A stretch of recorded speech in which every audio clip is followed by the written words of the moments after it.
मित्रहो नमस्कार. आज आपण काही फंक्शनचा अभ्यास करणार आहोत. फंक्शन हे एक रिलेशन हे आपल्याला माहिती आहे आणि अशा रिलेशनलाच आपण फंक्शन म्हणलंय ज्यामध्ये डोमेनमधला एक एलिमेंट एका आणि एकाशीच रिलेटेड असला पाहिजे. आणि फंक्शनसुद्धा आपल्याला असंख्य मिळालेत. पण ह्याचा जेव्हा आपल्याला अभ्यास करायचा त्यावेळेस या फंक्शनच्या काही प्रॉपर्टीजनुसार आपण त्याला वेगवेगळ्या कॅटेगरीमध्ये मांडलेले आहे. आणि हे फंक्शनचे जे टाईप आहेत हे टाईप आपल्याला शिकायचे आहेत. त्यातला पहिलं जो आहे फंक्शन त्याला आपण रियल फंक्शन म्हणणार. कारण यामध्ये डोमेन आणि कोडोमेन हे दोन्ही सेट ऑफ रियल नंबरचे सबसेट असतात. F from a to b where a and b both belongs to set of real number याला रियल फंक्शन म्हणायचं. किंवा ह्याच्या ज्या व्हॅल्यू आहेत बीमध्ये व्हॅल्यू असतात त्या कशा आहेत, सेट ऑफ रियल नंबरमधल्या आहेत म्हणजे रियल आहेत, म्हणून त्याला रियल व्हॅल्यूड फंक्शनसुद्धा म्हणतात. ओके, लक्षात राहील. मग डोमेन आणि कोडोमेन दोन्ही सबसेट कोणाचे आहेत, सेट ऑफ रियल नंबरचे, दॅट इज रियल फंक्शन. त्यानंतरचा फंक्शन आपण डिफाईन केलेलं आहे कॉन्स्टंट फंक्शन. कॉन्स्टंट फंक्शनमध्ये every element of set A has the same image in B. काय अर्थ याचा आहे, ए हा डोमेन आहे, डोमेनमध्ये जेवढे एलिमेंट आहेत ते सगळे एलिमेंट त्यांची इमेज ही एकच आहे, सेम आहे. 1ची इमेज 4, 2ची इमेज 4, 3ची image 4. Right. Every element of A मधले सगळे एलिमेंट हॅज सेम इमेज, प्रत्येकाची इमेज कशी आहे, सेम आहे, 4 4 4 4. आता या फंक्शन मला असं लिहिता येईल f of x is equal to 4. यामध्ये एक्स बदलत चला. एक्स काय, ए मधले एलिमेंट. एफ ऑफ 1 ची व्हॅल्यू 4, 2ची इमेज 4, 3ची इमेज 4. राईट. एक्स बदलतो आहे पण प्रत्येकाच्या इमेज मात्र सेम असतील, कॉन्स्टंट असतील, तर अशा फंक्शनला कॉन्स्टंट फंक्शन म्हणायचं. राईट. जर मी याचा ग्राफ काढायचं ठरवलं तर ग्राफ कसा येईल पहा बरं. F of x is equal to के.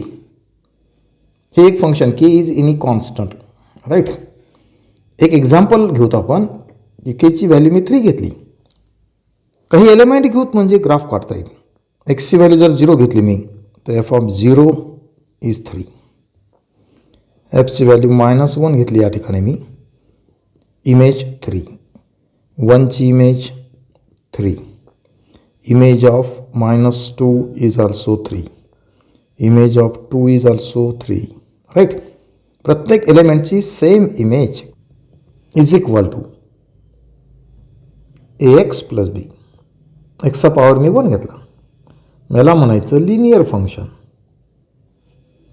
जर पॉवर मी वाढवला ax² plus bx plus c, या फंक्शनला क्वाड्रॅटिक फंक्शन म्हणता येईल. Right. Power is 2. F of x ax³ plus bx² plus cx plus d. इथं पॉवर हायस्ट 3 आहे, याला म्हणता येईल क्युबिक फंक्शन. राईट. आणि पॉवर मला वाढवत नेता येईल.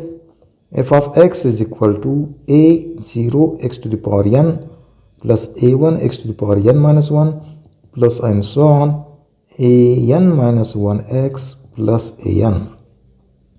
आता या ठिकाणी पॉवर n आहे म्हणून या पॉलिनॉमियलची डिग्री किती झाली, हे झाली nth ऑर्डर पॉलिनॉमियल. ओके. मग मला वेगवेगळे फंक्शन त्यामध्ये सुद्धा पाहायला मिळतील पॉवरनुसार, त्याच्या डिग्रीनुसार, त्याच्या ऑर्डरनुसार. याला मी लिनियर म्हणणार. 2 टर्म आहेत. एक क्वाड्रॅटिक इक्वेशन 3 टर्म आहेत. क्युबिक इक्वेशनमध्ये 4 टर्म आहेत. समजा मी लिनियर फंक्शन घेतलं. F from R to R, दोन्ही डोमेन आणि codomain set of real number आहेत. आणि f of x is equal to ax plus b. Condition काय आहेत, ए आणि बी रियल पाहिजेत. ए हा एक्सचा कोइफिशियंट आहे, 0 नको आहे, त्यावेळेस त्या फंक्शनला लिनियर फंक्शन म्हणायचं. एक एक्झाम्पल काढू म्हणजे तुम्हाला ग्राफ काढता येईल. F of x is equal to 2x+1 घेतला मी. एक्सचा पॉवर 1 आहे, त्यामुळे फंक्शन लिनियर. एक्झाम्पल घ्या, एक्सच्या व्हॅल्यू मी जर इथं 0 ठेवला तर F of 0 is equal to 2 × 0 + 1 is equal to 1. F of 0ची व्हॅल्यू 1. एफ ऑफ 1ची व्हॅल्यू 1 जर मी यूज केला तर F of 1 is equal to 2 × 1 + 1 is equal to 3. तसे आणखी 2 पॉईंट घेतले मी आणि जर ग्राफ काढला 0 1 हा 0 आहे, हा 1 पॉईंट. 1 3 1ची व्हॅल्यू 3 घेतली मी. इथं ग्राफ थोडा व्यवस्थित आलेला नाही आहे. त्यानंतर -1ची व्हॅल्यू -1 इथे कुठेतरी, -2ची व्हॅल्यू -3 या ठिकाणी. आणि हे जर पॉईंट मी जॉईन केले, इन्फायनाईट पॉईंट आहे त्यात, तर मला ही अशी लाईन मिळेल. राईट. म्हणजे लिनियर फंक्शनचा ग्राफ नेहमी एक स्ट्रेट लाईन येते, हे लक्षात असू द्या. यामध्ये ax + ba, ए आणि बीच्या व्हॅल्यू जसजशा तुम्ही बदलाल तसतशा तुम्हाला वेगवेगळ्या लाईन्स पाहायला मिळतील. अशा कशाही लाईन मिळतील. अलग लक्षात. इन्फायनाईट इक्वेशन मिळतील. जर ए आणि बी तुम्ही बदलू लागलात तुम्हाला लाईन्स इन्फायनाईट मिळतील. पण या सगळ्या लाईन्स पर्टिक्युलर एखाद्या पॉईंटमधून जातात असं नाही. म्हणून मला या लाईन्सला एवढंच म्हणता येईल की मला लिनियर फंक्शनचा ग्राफ एक स्ट्रेट लाईन मिळतो. ठीक आहे. जर विचार केला मी आणखी पॉवर वाढवतो, क्वाड्रॅटिक इक्वेशन घेऊ. आता इक्वेशन आणि फंक्शनमध्ये काय फरक आहे? जर इक्वेशनमध्ये इमेज आपण 0 घेतो नेहमी, राईट. जर एफ ऑफ एक्सची व्हॅल्यू 0 ठेवली म्हणजे ax² + bx + c is equal to 0 लिहिला तर ह्याला मी इक्वेशन म्हणणार. पण f of x is equal to जेव्हा मी लिहील त्यावेळेस हे झालं फंक्शन. ह्याला लक्षात. तर मग क्वाड्रॅटिक इक्वेशन घेतो. एक एक्झाम्पल घेऊ आणि ग्राफ काढू. x² - 2x + 1. या ठिकाणी एची व्हॅल्यू 1 आहे, बीची व्हॅल्यू -2 आहे आणि सीची व्हॅल्यू 1 आहे. यात जर मी एक्सच्या व्हॅल्यू यूज केल्या 0 तर एफ ऑफ 0ची व्हॅल्यू मला 1 मिळते. 1 असताना व्हॅल्यू मला 0 मिळेल, 2 असताना 1 मिळेल, 3 असताना 4 मिळेल. राईट. एक पॉईंट घेऊन दाखवतो मी. F of 3 3² 9 -3 × 2 6 + 1 is equal to 4. Okay. हे पॉईंट्स जर मी रिप्रेझेंट केले ग्राफ पेपरवर तर 0ची व्हॅल्यू 1 आहे, ही 0ची व्हॅल्यू 1. 1ला 0 हा 1 पॉईंट, इमेज 0. 2ची इमेज 1 असेल, ही 2ची इमेज 1 आणि 3ची इमेज 4 आहे, ती 3ची इमेज 4 घेतली मी. राईट. आणि ह्या जर मी हे पॉईंट्स मी जर जॉईन केले तर मला असा ग्राफ मिळतो. आणि या ग्राफला पॅराबोला म्हणतात. काय म्हणायचं त्याला? पॅराबोला. जेव्हा कोलिक सेक्शन तुम्ही शिकाल त्यावेळेस याच्याबाबत आपल्याला बोलायचं आहे. म्हणजे मला एका लाईनमध्ये म्हणता येईल की graph of quadratic function is a parabola. लक्षात राहील. हा पॅराबोला असा असेल, असा असेल, राईट, असा असेल, असा असेल, कुठला येईल. पण क्वाड्रॅटिकचा ग्राफ मात्र एक पॅराबोला असतो, हे लक्षात असू द्या. ओके. क्युबिकचा जर ग्राफ काढला तर क्युबिकचा ग्राफ मला असा काहीतरी मिळेल. राईट. म्हणजे पॉवर वाढवत न्या तुम्हाला वेगवेगळे ग्राफ पाहायला मिळतील. क्युबिकचे सगळे ग्राफ तुम्हाला असे मिळतील पाहायला. हेले. हा झाला पॉलिनॉमियल फंक्शन. पॉलिनॉमियल नंतर जे दुसरं फंक्शन पाहिलं होतं आपण त्याला म्हणायचं रॅशनल फंक्शन. रॅशनल नंबर तुमच्या ओळखीचा आहे. The number can be return in the form p/q. p and q belongs to I and q is not equal to 0, then this number is called as rational number. Right. अशा नंबरला आपण rational number म्हणतो. पण rational function कसं असेल? Rational म्हणजे भागाकारच. की या भागाकारामध्ये न्यूमरेटर एक फंक्शन असतो आणि डिनॉमिनेटर पण फंक्शन असतो. असं जर असेल तर या फंक्शनला रॅशनल फंक्शन म्हणायचं. जसं की 2x + 3 डिवायडेड बाय 4x² - 1. वरती लिनियर फंक्शन, खाली क्वाड्रेटिक फंक्शन, दोघांचं डिव्हिजन आहे. आणि अशा वेळेस या फंक्शनला आम्ही म्हणतो मॅथमध्ये रॅशनल फंक्शन. ओके, कंडिशन एवढीच आहे भागाकाराची की q is not equal to 0, denominator is not equal to 0. या ठिकाणी हा g ऑफ x आहे, हा g ऑफ x 0 नसू नये, एवढं मात्र लक्षात ठेवा. इरॅशनल फंक्शन, इरॅशनल फंक्शनमध्ये काय होते पहा की या ठिकाणी येणारे जे पॉवर आहेत व्हेरिएबलचे ते रॅडिकल फॉर्ममध्ये आहेत. Right. If the function f of x contain any rational non integral exponent, exponent म्हणजे पॉवर, पॉवर कसा आहे, रॅशनल आणि नॉन इंटिग्रल.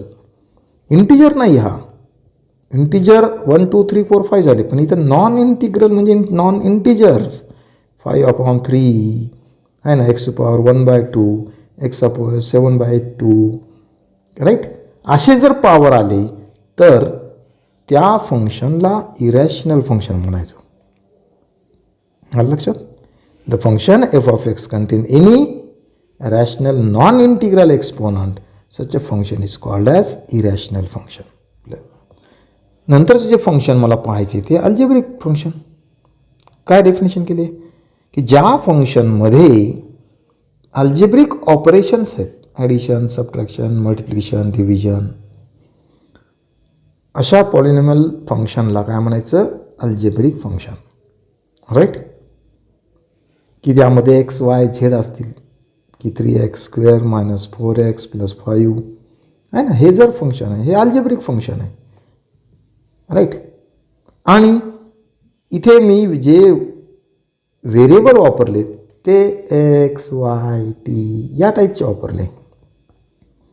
पण जर याच फंक्शनमध्ये अल्जेब्रिक टर्मच्या ऐवजी ट्रिग्नॉमेट्रिक टर्म आल्या किंवा एक्सपोनेन्शियलच्या टर्म आल्या किंवा लॉगरिथमिकच्या टर्म आल्या, जसे की हे फंक्शन मी लिहितो f of x is equal to 3e⁻²x - 4e⁻x + 5. त्याला अल्जेब्रिक म्हणायचं नाही, इथं ऑपरेशन आलेत अल्जेब्रिक, पण यामध्ये कुठल्या टर्म आहेत, प्लेन अल्जेब्रिक टर्म नाही आल्या, एक्सपोनेन्शियल टर्म आली. आणि एक्सपोनेन्शियल टर्म किंवा लॉगरिथमिक टर्म आली 3 log x² - 4 log x + 5 अशी टर्म आहे. किंवा ही टर्म मी अशी लिहिली 3 sin²x - 4 sin x + 5. आता हे जे फंक्शन आहेत हे फंक्शन काय म्हणता येईल मला, दिस फंक्शन्स आर ट्रान्संडेंटल. राईट. मग हा फरक दोन्ही मधला लक्षात ठेवा, अल्जेब्रिक फंक्शन, ट्रान्संडेंटल फंक्शन. ट्रान्संडेंटल जेव्हा लॉग, एक्सपोनेन्शियल किंवा ट्रिग्नॉमेट्रिक टर्म येतात त्यावेळी तशा फंक्शनला आपण ट्रान्संडेंटल फंक्शन म्हणायचं. आणि ज्या ठिकाणी प्लेन व्हेरिएबल आपण यूज करतो त्यावेळेस त्याला अल्जेब्रिक फंक्शन म्हणायचं. आहे अडचण काही? ठीक आहे. त्यानंतर ही दोन फंक्शन आपण पाहिले, एक्सप्लिसिट आणि इम्प्लिसिट फंक्शन. एक्सप्लिसिट फंक्शन केव्हा म्हणतो आपण, एक्सप्लिसिट y आणि xच्या टर्म या सेपरेट आहेत. राईट. की ज्या इक्वेशनमध्ये किंवा ज्या फंक्शनमध्ये तुम्ही व्हेरिएबल वापरता एकापेक्षा जास्त, त्यावेळी ते दोन व्हेरिएबल जर वेगवेगळे लिहिता आले आपल्याला, एका साईडला एक दुसऱ्या साईडला दुसरं, त्यावेळेस त्याला आपण एक्सप्लिसिट म्हणतो, वेगवेगळे. आणि इम्प्लिसिटमध्ये काय होतं, इम्प्लिसिटमध्ये दोन्ही मी कंबाईन लिहितो, sin x + y is equal to xy + x². आता हे फंक्शन काय झालं, x आणि y मला सेपरेट करता येणार नाहीत. मग अशा वेळेस त्या फंक्शनला म्हणायचं इम्प्लिसिट फंक्शन. अशा टर्म आहेत x² + y² - 3xy. x आणि y मिक्स आहेत आणि xy मला सेपरेट करता येत नाही, असं लिहिता येत नाहीत, त्यावेळेस त्या फंक्शनला इम्प्लिसिट फंक्शन म्हणायचं. Okay. So explicit implicit function. Variable separate explicit, variable mix implicit. नंतर मला पाहायचं आहे की फंक्शन जे आहे ते इव्हन आणि ऑड केव्हा असतं. इव्हन नंबर आणि ऑड नंबर आपल्याला माहिती आहे. इव्हन नंबर म्हणजे ज्या नंबरला 2ने भाग जातो, म्हणजे ज्या नंबरचे सारखे 2 भाग पडतात इक्वल, त्यावेळेस त्या नंबरला आपण इव्हन नंबर म्हणतो. आणि ज्या नंबरचे सारखे 2 भाग पडतच नाहीत, आलं लक्षात. जसं की 13 हा ऑड आहे, कारण 13चे 2 सारखे भाग पडत नाहीत इंटिजरमध्ये. लक्षात आलं. नाही तर तुम्ही म्हणा 6.5 6.5 असे नाही. इथं हा नंबर इंटिजर येणं गरजेचं आहे, राईट. जसे 12चे कसे 2 भाग पडतात की दोन्ही भाग कसे आहेत, इंटिजर आहेत. इंटिजर येणं गरजेचं आहे. दोन्ही सारखे इंटिजर येत असेल, 2 भाग सारखे होत असतील, तेव्हा त्याला आपण इव्हन नंबर म्हणतो. अशा वेळेस ऑड, राईट. आता फंक्शनबद्दल जेव्हा आपण बोलतो त्यावेळेस फंक्शनला इव्हन फंक्शन आणि ऑड फंक्शन कधी म्हणायचं. फंक्शन म्हणजे काम आहे, लक्ष, वर्क. एखादं काम इव्हन आहे काम आणि किंवा ऑड काम आहे असं केव्हा म्हणतो, राईट. एखाद्या मुलाला तुम्ही म्हणता की ऑड मुलगा आहे गड्या, याच्या नादी लागू नका. कशामुळे नादी लागायचं त्याच्या, कारण त्याच्यासोबत काय नेगेटिव्ह टर्म आहेत, त्याचे विचार नेगेटिव्ह आहेत. आणि नेगेटिव्ह सोबत जर आपण आलोत तर त्याचा परिणाम आपल्यावर झाला, आपण हे नेगेटिव्ह होतो. आणि जेव्हा मी नेगेटिव्ह झालो आहे ना, कुणासोबत येऊन, हा व्हेरिएबल आहे, व्हेरिएबल म्हणजे मी, जर नेगेटिव्हच्या सोबत आलो आणि त्यामुळे जर अख्खं फंक्शन नेगेटिव्ह होत असेल तर त्याला म्हणायचं ऑड, राईट. आणि जर मी नेगेटिव्ह सोबत राहून सुद्धा माझ्यावर नेगेटिव्हचा परिणाम झाला नाही, त्यावेळेस ते फंक्शन इव्हन झालं, right. Even function, odd function म्हणजे ज्या फंक्शनवर नेगेटिव्हचा इफेक्ट होतो आणि नेगेटिव्हचा इफेक्ट होतो म्हणजे अख्खं फंक्शन नेगेटिव्ह होते, राईट.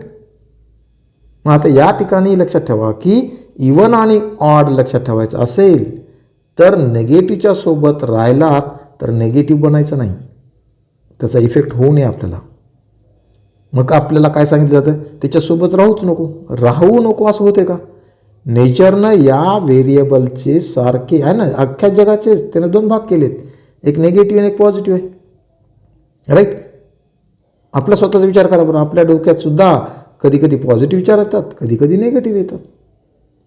म्हणजे मी नेगेटिव्हच्या सोबत राहणारच नाही असं चालते का, चालणार नाही, आलं लक्षात. पण नेगेटिव्ह सोबत राहून सुद्धा जर नेगेटिव्हचा परिणाम होत नसेल त्यावेळेस त्याला काय म्हणायचं, इव्हन फंक्शन. एक एक्झाम्पल घेऊन म्हणजे लक्षात येईल तुमच्या. आता या व्हेरिएबलवर मी नेगेटिव्ह अप्लाय करतो. एक्स हा -x घेतला तर हा x -x, पण फंक्शन काय स्क्वेअर आहे. आता पहा, एक्स जरी नेगेटिव्ह अप्लाय केला तरी हा स्क्वेअरमुळे मायनसचा प्लस होतो आणि हे फंक्शन काय होतं आहे, एक्स स्क्वेअर. आणि एक्स स्क्वेअर काय, एफ ऑफ एक्स आहे. म्हणजे एफ ऑफ -x जरी घेतला तरी एफ ऑफ एक्स आला, राईट. म्हणजे स्क्वेअर फंक्शन हे कसं फंक्शन आहे, ज्याच्यावर मायनसचा परिणाम झाला नाही, म्हणजे हे फंक्शन इव्हन आहे, राईट. जर मी x³ घेतला असता तर काय झालं असतं पहा बरं. आता याच्यावर मायनसचा परिणाम होतो का नाही चेक करू.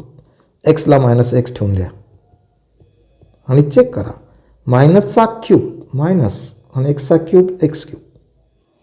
पण x³ म्हणजे एफ ऑफ एक्स घेतला आपण, हे मायनसला मायनस आणि x³ काय, x³ आहे एफ ऑफ एक्स. म्हणजे काय झालं या ठिकाणी, F of -x is minus F of x झालं का नाही. या -x सोबत आला की फंक्शन टोटल नेगेटिव्ह झालं. म्हणजे जेव्हा F of -x is minus F of X होतो त्यावेळेस त्या फंक्शनला ऑड म्हणायचं. F of x is equal to sine X मी घेतला, त्याला चेक करा इव्हन एक ऑड आहे, याच्यावर मायनस अप्लाय करा, साइन -x हा मायनस साईन मायनस थिटा माहिती आहे तुम्हाला, मायनस साईन थिटा म्हणतो आपण, मायनस साईन एक्स. सो मायनसला मायनस आणि साईन एक्स काय एफ ऑफ एक्स आहे. झालं का, F of minus x minus F of x बनला. म्हणजे साईन हे फंक्शन काय झालं, साईन फंक्शन ऑड फंक्शन आहे, याच्यावर मायनसचा परिणाम होतो. ओके. कॉस फंक्शन तुम्ही पाहिलं, कॉसला इवन फंक्शन म्हणतो आपण, कारण यावर मायनसचा परिणाम होत नाही. Cos minus x is a cos x, right. F of x, f of minus x is also f of x, and therefore cos is an even function. हाय अडचण काही. मग इवन फंक्शन आणि ऑड फंक्शन, यानंतर मला जे function पाहिजेत, आता यावर अजूनही डीप जाता येतं आपल्याला, पण बोर्डमध्ये एवढं नॉलेज सफिशियंट आहे.